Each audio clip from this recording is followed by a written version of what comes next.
Welcome to another episode of AnimeCons TV. My name is Doug Wilder. Unfortunately, most of the anime convention news continues to be rough as more and more conventions are canceling due to the COVID-19 coronavirus. It's kind of a rough time. A lot of us are starting to really see the effect of it.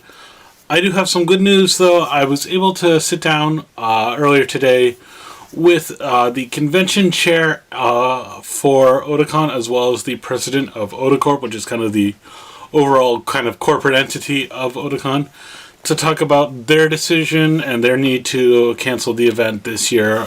Unfortunately, we had a lot of fun. It was really neat to hear another perspective on it, especially as kind of every convention's reasons for changing it, for canceling conventions, seems to be a little bit different. Sometimes it's safety, sometimes it's government mandate, and things like that. So give a listen, and I'll be back after the interview. All right, here we are, guys. We are here with Nick and Andrew from Otakon, who are going to talk a little bit about the news for Otakon that seems to be hitting every convention these days. So first, I'll let you guys, if you don't mind, could you just introduce yourselves, tell us a little bit about what you do on staff, and maybe a little bit of your history as staffers? Yeah, sure. I'll go first. So my name's Nick Abderinos. I'm the president of Otacorp this year. Let's see, I've been on staff probably since around 2013, I think. I kind of started in our Gophers volunteer department and then, raised up the ranks, so to speak. I think voluntold is the word we throw around a lot. So it's like, oh, here, you do this thing. I've been doing president, and then Andy gets to be fun dad.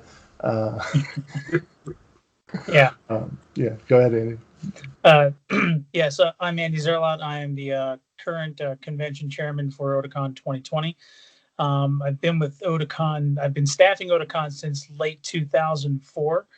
I actually came on in between conventions. I was the webmaster for a number of years, year round, and at Con I worked mostly in the programming department or programming division. So I spent a couple of years in the Ota Cafe, and then I moved on to the panels department, and then I ran the panels department for a few years, and then was the director of programming for a few years, and then the convention chairman starting in 2018. I've been with Otakon quite a while. And as Nick points out, I'm not sure how the joke about Fun Dad came about last year at the convention, because I walked into a room and somebody thought that I was the president. And I was like, no, I'm Fun Dad, because, the president deals with the corporate side and I deal with the convention side. So the president is all the legal and, corporate stuff. And I'm the one that actually gets to throw the party. So that's where the Fun Dad joke came from. And ever since then, it's been like, no, I'm Fun Dad. And Nick actually even got me a pair of socks that says, "Here comes Fun Dad." That's awesome. Yeah. Oh, wow. Okay, so moving on. In Otakon's statement about having to cancel the convention this year, it was stated that the reason was due to the Walter Washington Convention Center. Yes. Yep. The Washington Convention Center, which describes both the name and the location. I love it. We call it the WeWack in-house. Yes, we do. The WeWack. But that space is actually being temporarily converted into a field hospital, and that even if it was emptied out in time for Otakon this year, the cleanup process would take a lot longer. How much notice were you guys given about that transition? Were you given an estimate on how long it would take to transition back for the convention center? Yeah. Do you want to take that? Or I can take that. Okay.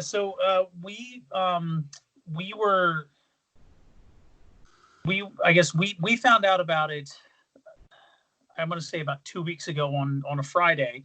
And so we immediately sent an email to the convention center. And I think that the timing of it was that they probably found out about it around the same time. To their credit, when I asked them for more information, they offered to set up a call with us. We had a call with them the following, I think it was Tuesday.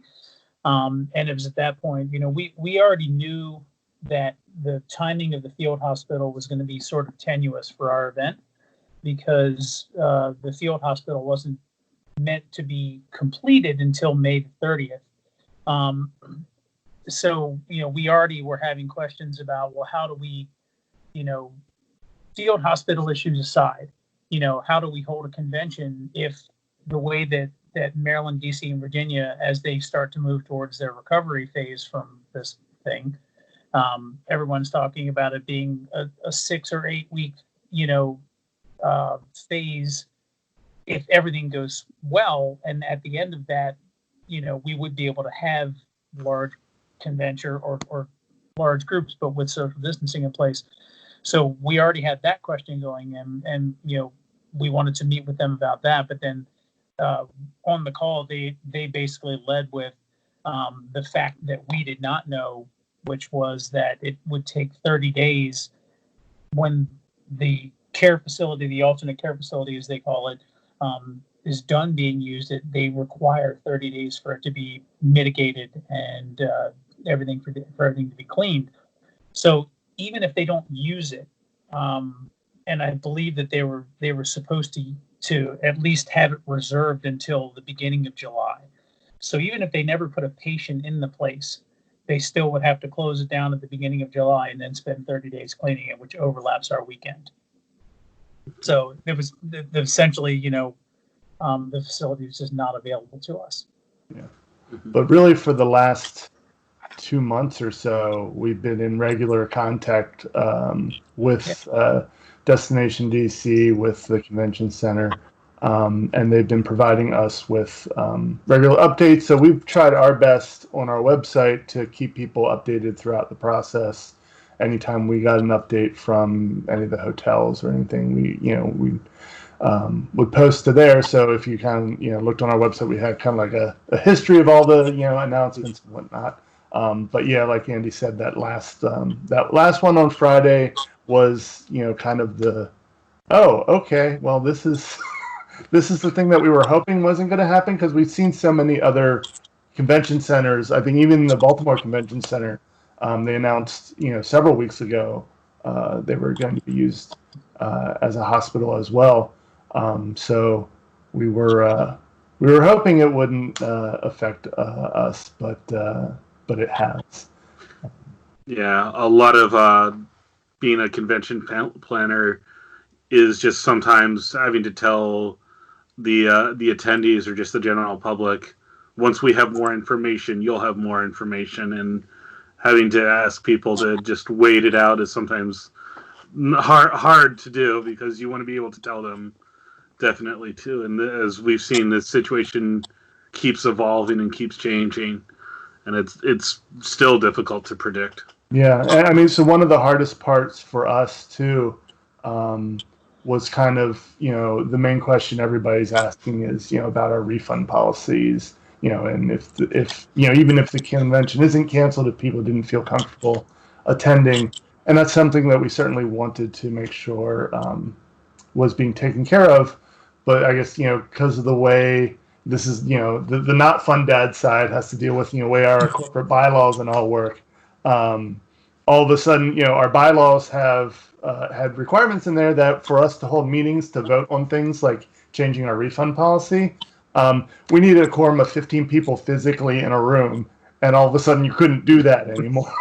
Wow, I never even thought of that. So we kind of had to jump through a bunch of hoops, and we really started 2 months ago the process, because it takes that long for us to change our corporate bylaws, all the notice requirements and everything. So we really, we knew back then that we wanted to be able to be prepared for whatever happened. So we really had to start months ago. But unfortunately, we couldn't really, I couldn't announce that we were changing the refund policy for sure until the members had fully voted on it. Mm-hmm. So for many fans, Otakon is one of the last conventions with a focus on Asian culture and kind of the spring-summer convention season. Do you guys feel your announcement was late compared to similar events, or early due to when Otakon is usually held?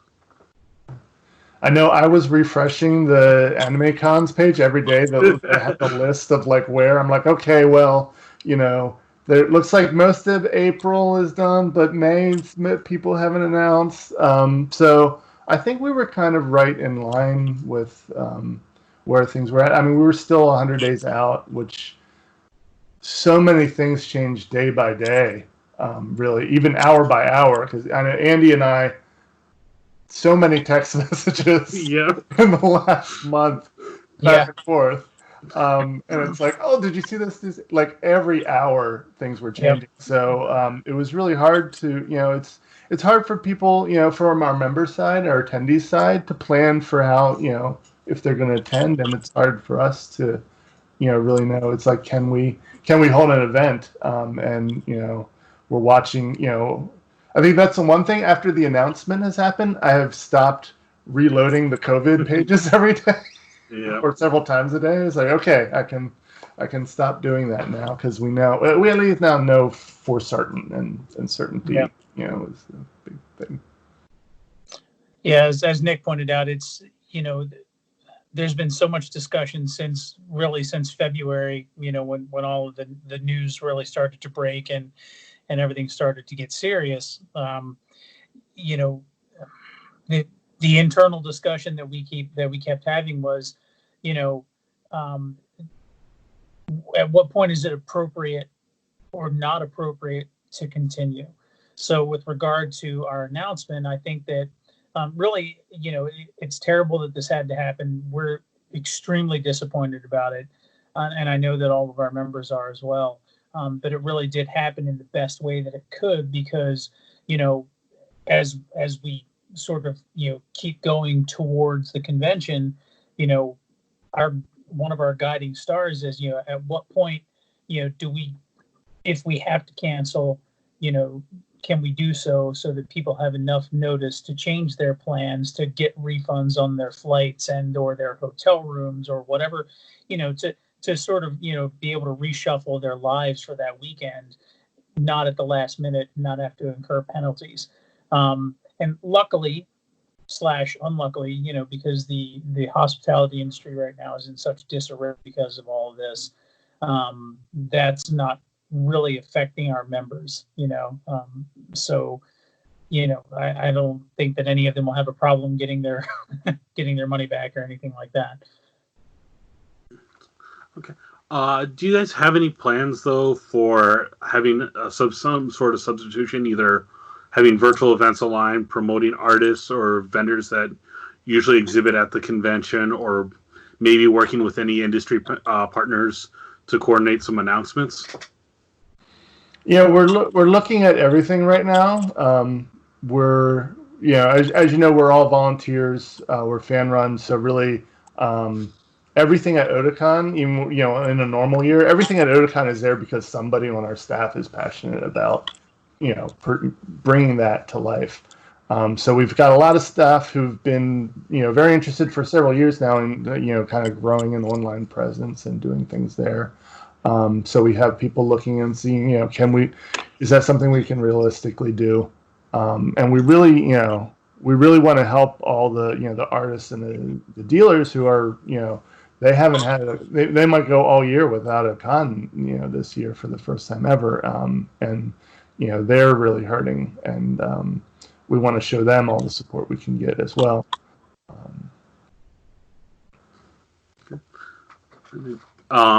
Then I guess next, you guys have kind of hinted a little bit about this, but how has the community's reaction been to the news? Like, what message or advice would you want to give to the members, the general attendees of Otakon, as well as maybe other convention planners? It's been fantastic. It really has. We announced on Monday. We were dreading the announcement on Monday because, as Nick pointed out earlier, we've been talking so much and trading so many text messages and just essentially watching all the dominoes fall for all these other conventions. And, at one point we really were hoping that we would be, sort of the con at the end of the rainbow. That if all this was gone by summer, then people would have something to come and do. But and so when the announcement went out on Monday, I had Twitter up on one pane, and Instagram and another, and Facebook and another, and I was just constantly hitting refresh, and 99.9% of the comments were, "Hey, we totally understand. It was the right thing to do. We'll see you next year." And that's fantastic, because our members are awesome, and I think that everybody knows, that it would have been a really tough thing, even if we were able to hold the convention. People had to make that choice about whether or not they want to come to a big city and into a facility like that. So yeah, the response has been fantastic, and the message that I would give to our members is, we'll see you in 2021, if not sooner. And Yeah, I mean, really, that's kind of, we're in a fortunate position because we got to kind of watch a lot of the other conventions that were scheduled earlier than us have to go through it. So we kind of like, see how their online presence handle it and kind of be prepared for, different, eventualities, and learn from, mistakes that we saw. It makes me really feel for all the other events that had to go through it, with the earlier date. We were so fortunate financial wise because we're just at that time 3 months out where a lot of the big bills start need to getting paid to have the event. And a lot of those other conventions I know would have been in that situation.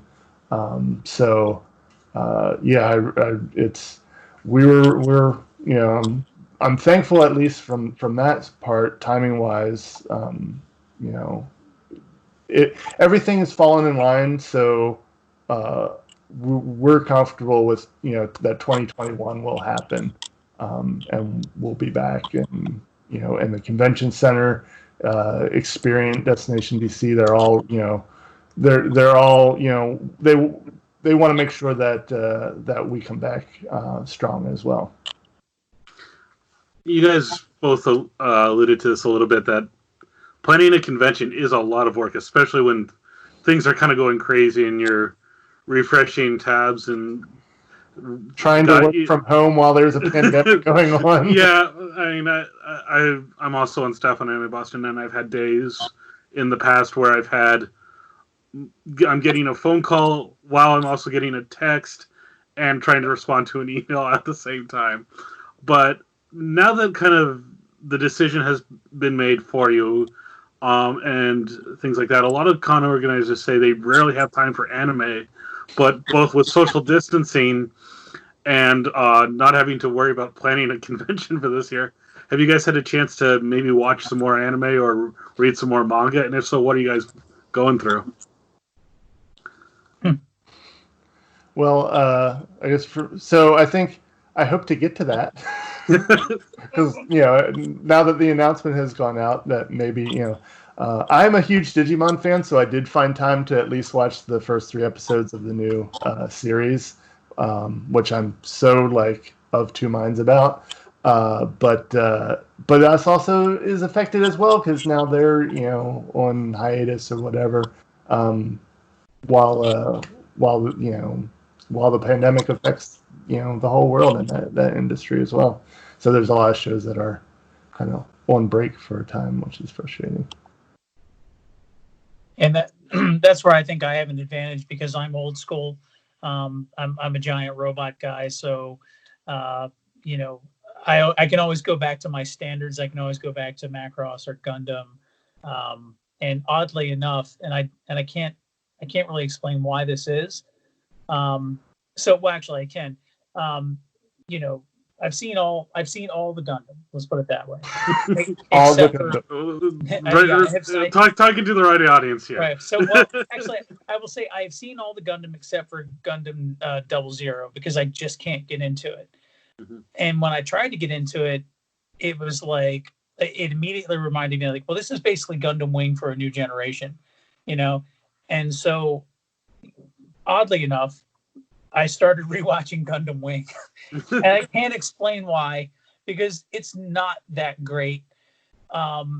It holds up pretty well, I think. Well, what's funny is it makes me nostalgic for like when Gundam, because when Gundam first came, I guess really, in the United States anyway. If you weren't I'm old enough to remember, the old VHS tape crowd. Okay, because I'm pushing 50, so that's me. So when Toonami was a thing back in the early aughts, and Gundam Wing came on, I was like, holy crap, is this a Gundam show in the United States? I'm totally going to watch this. And it was meh, it was okay back then. And now as I watch it again, I'm just like, um, I basically chose to watch that so that I could maybe then sit through Gundam 00, understanding that it's a remake of Gundam Wing. And then at the same time, I'm like, God, Hero's a dick.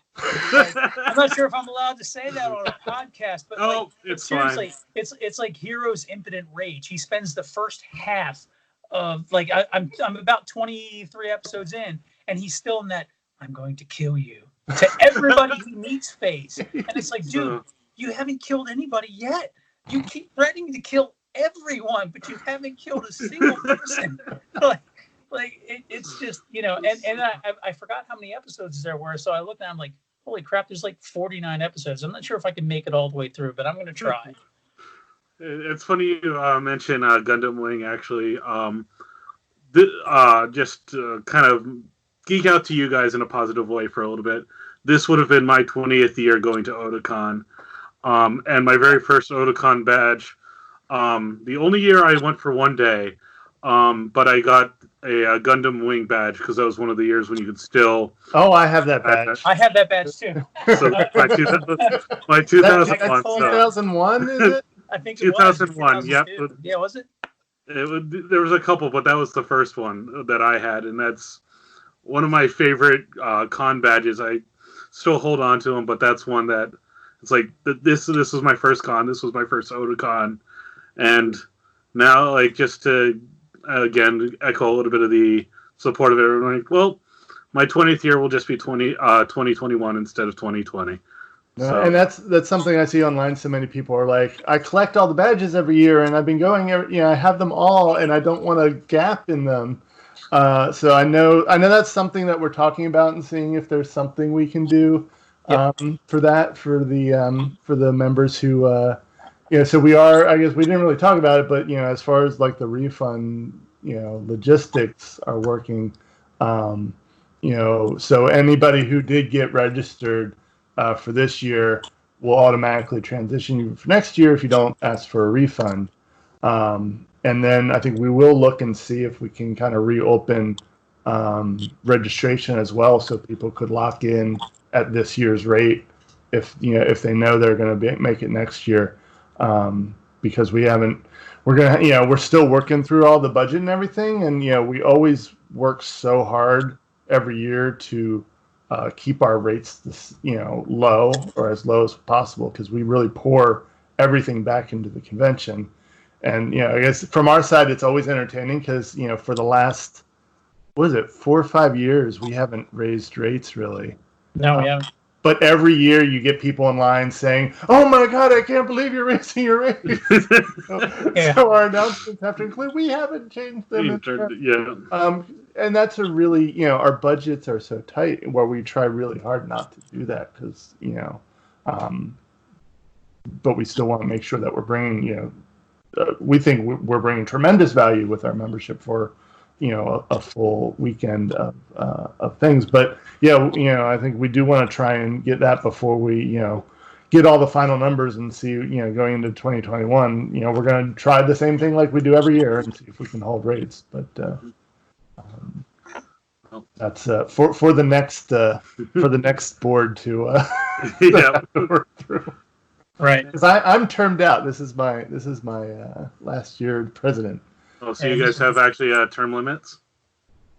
For some of our positions, yeah. Andy is our third year as con chair. Well, would be. I guess this would be, but this is my last year as con chair as well. So next year, I'm handing the reins off to somebody else. Yeah, and then our president, we changed things a while ago, so president can have a 2-year term now. So I'm on the second of that, but yeah, I think that's another kind of difference of Otakon from other some other events is that we intentionally have things structured with term limits and stuff, so we always get like fresh people, hopefully, who are able to kind of join in and cycle through, so we hopefully aren't getting stale. Always bring new ideas to the table.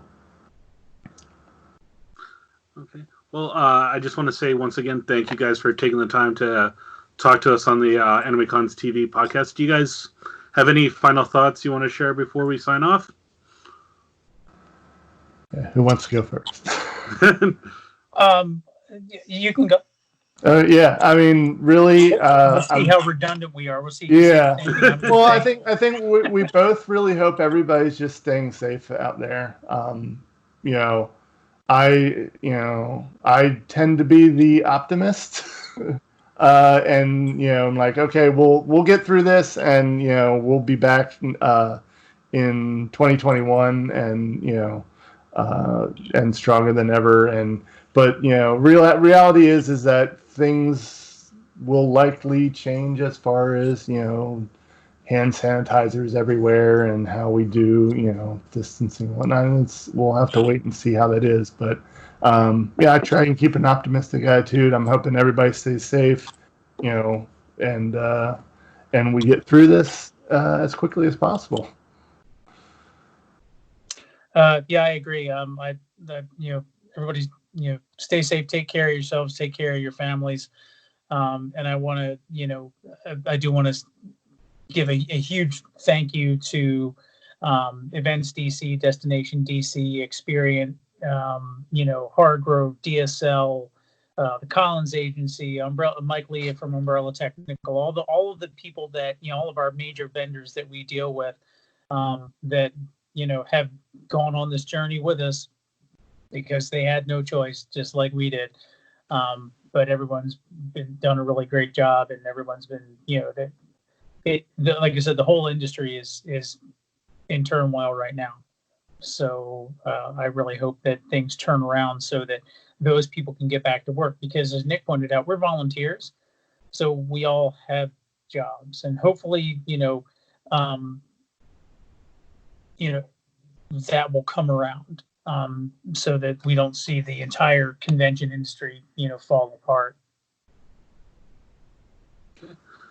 Well, once again, go ahead. Oh no, I was just saying, like it's hard sometimes when you look at just how things are going in the world. You think like anime convention is such a non-important thing when people are dying in the world.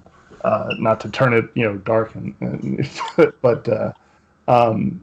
but it means so much to so many people. Otakon for us it's a family reunion every year, and it's something that I've been going to since 1997 as a fan before I started staffing, and this is going to be my first year not going along with so many other people. And it's people spend so much time pouring into the panels that they're going to present, the cosplay, just there's so much energy and focus on our event, and it means so much to us that everybody does it. And we wanted so much to be that outlet for people this year, and it really is heartbreaking that we're not. But the community is strong. The community will come back, and we're looking forward to it. Yep. All right. Well, thank you guys once again. We'll see you hopefully in 2021. Yeah, thank you. Definitely. Okay, guys, that's the interview. I want to say thank you again to Andy and Nick for making the time to talk with me. Great guys. It's nice to talk to some fellow Gundam fans and everything like that. I think the spirit of, hey, we can't do 2020, but we'll see you guys in 2021 is the right spirit. Just a reminder that be supportive to the conventions and everybody listen to. Keep an eye out for news. We're hoping that more cons are going to find ways to do virtual events and things like that.